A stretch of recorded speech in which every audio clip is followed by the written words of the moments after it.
Jimco Toyota driver David Fellows is in the box seat for this year's Australian Off-Road Championship. On corrected points, after the worst round is dropped, he leads by 10 points from 3 times title holder Shannon Wrench and 18 from Sydney outsider Brad Prout.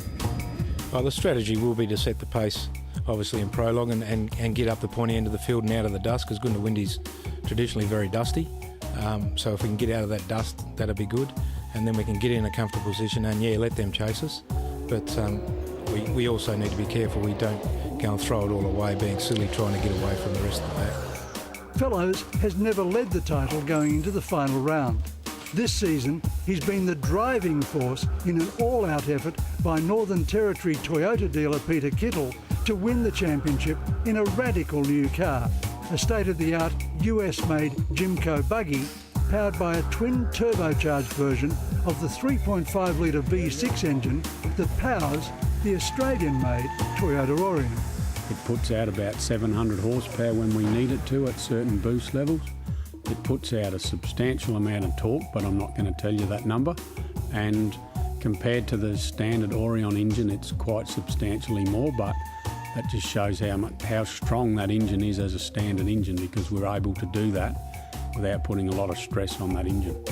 Second place Wrench is also experimenting with 3.5-litre turbo power, leaving only Brad Prout with the more traditional iron block 6-litre V8. The motor's been built and designed for torque, so whilst I think those twin turbo motors produce a lot more horsepower, we've got a comparable amount of torque where we need it, so we haven't really had to give up that much. The enthusiastic Kittle team is changing the face of off-road racing.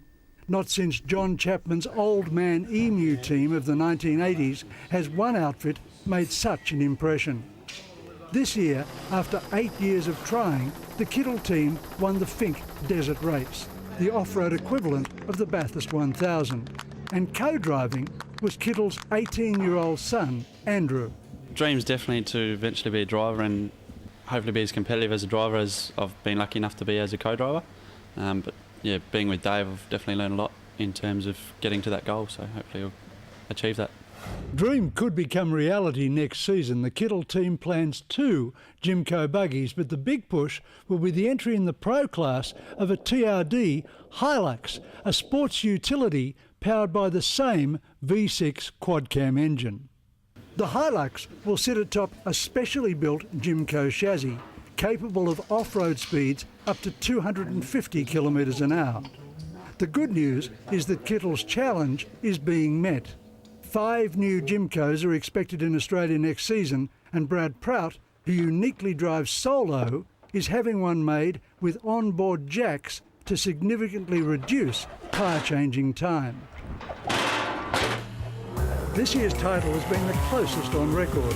Wrench has won 3 rounds, Fellows the other 2, and Prout has been on the podium in all 5. Wrench has 4 successive Goondiwindi wins, but Fellows is brimming with confidence.